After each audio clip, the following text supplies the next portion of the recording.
אוי! וואו!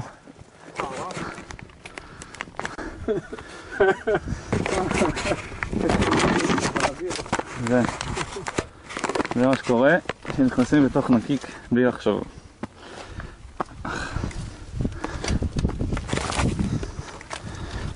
אתה באת גם לאט מדי.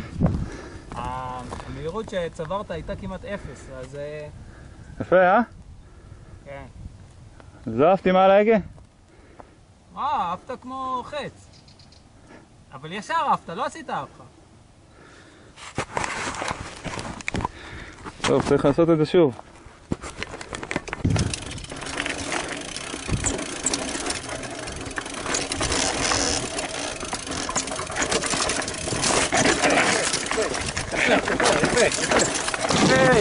יפה מאוד. עשית את זה בדיוק בקו הנכון.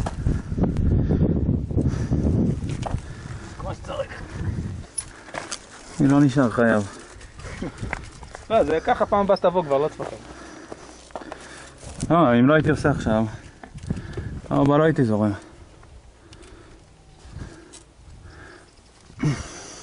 סגר את המצלמה?